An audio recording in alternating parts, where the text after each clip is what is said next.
Okay, so we've heard there about the poor, we've heard about the intergenerational, the letter from the future asking us to take care of the environment, and we've also heard Father Sean McDonough speak about the species and thinking beyond ourselves. So we've 10 minutes now to open up to discussion or to take questions or comments. So I'd really love if people would get involved in the discussion, if you want to put a point to any of the speakers or if you just want to make a point yourself, but please try to keep it tight.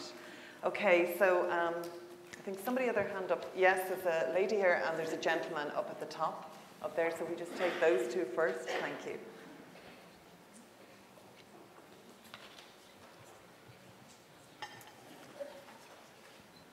Okay, so if you'd like to go ahead. Hello. Hi there. Can you hear me? Yes. Yeah, okay. I'm here as a grandparent and I'm only just voicing my opinion. I don't need an answer, okay? I am listening to it all, but what I do, okay? I am vegetarian. And I do believe that the emissions in Ireland from agriculture is 30% emissions. I could be wrong in a lot of these things. That's one thing. The second thing is I don't use Parazone, bleach, toilet cleaner, all of those things. I use vinegar and bread soda. I'm going back to where I was. The third thing is, this might sound strange, I remember reading somewhere where the oil in your hair washes your hair. You don't need to wash, you don't need all those things. I haven't washed my hair in 3 years. I'm no big movie star, okay? Another thing is, I notice I go to the swimming pool. This is only comment and I'll finish now. Great. When we're getting in, we have a little shower. When we're getting out, the children are screaming. They're getting their hair scrubbed, their bodies washed. I wonder how dirty they were getting in. Okay? Good point. Thank you. Okay, there's a gentleman up here. We'll just move quickly on.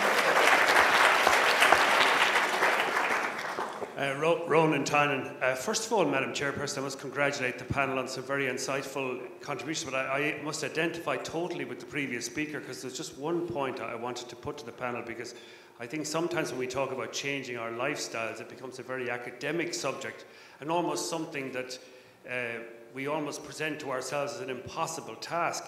And the lady who asked that first, or made that first point, talked about the greenhouse gases emissions that the animal agriculture produces, you know, meat and dairy, which is 14.5% of greenhouse gases globally. And we in Ireland are unfortunately quite notorious because we're actually trying to bump up this production of greenhouse gases through a massive expansion of the dairy sector in particular. I just want to put it to the panel.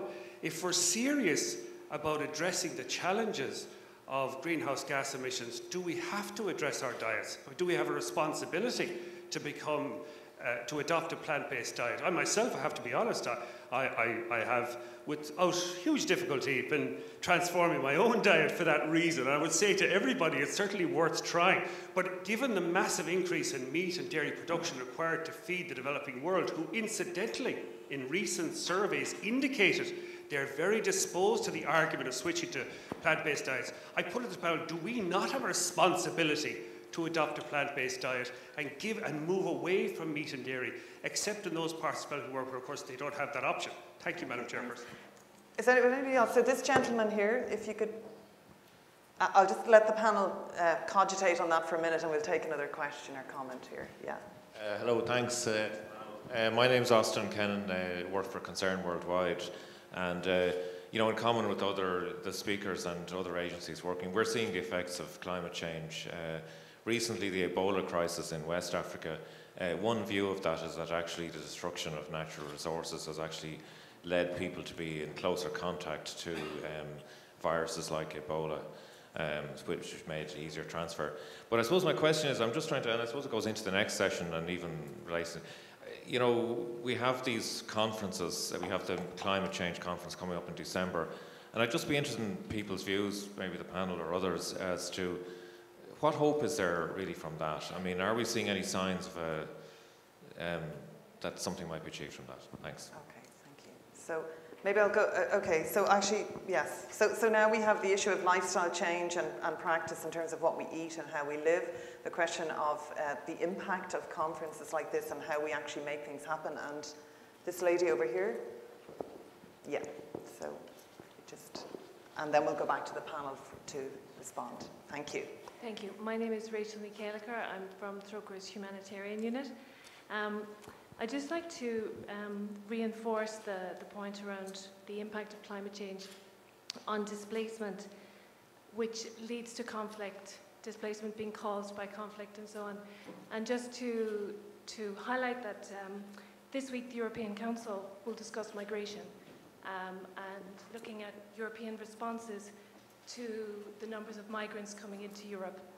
So I think this conference is an excellent opportunity to bring us right back to looking at what causes people to move in the first place, looking at the moral imperative of Europe to act, and question ourselves that when 80,000 people cross the sea into Europe in the first 6 months of 2015, excuse me, what then do we expect from our own government in terms of really making substantial changes and substantial commitments to addressing the broad impacts of climate change?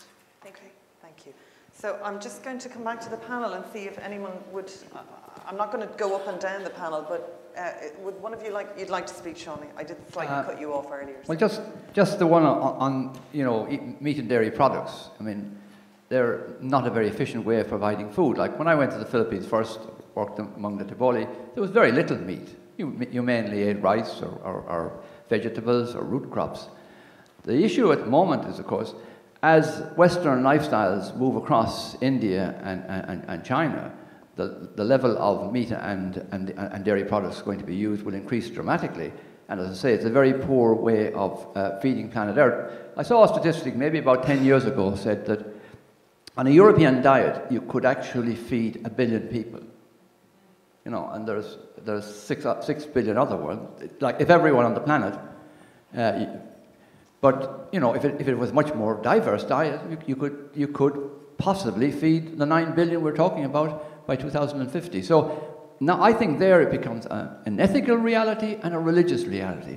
Will people of a particular religious tradition, will they sit down and say, hey, using too much meat and dairy products is something that's wrong at this time because of what it's doing to our planet and other peoples on the planet?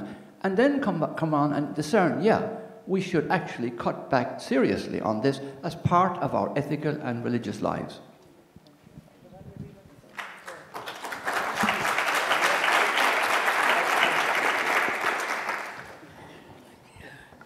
I think there could be a question of the gifts of nature, natural things. I think somebody mentioned using natural things more than artificial things.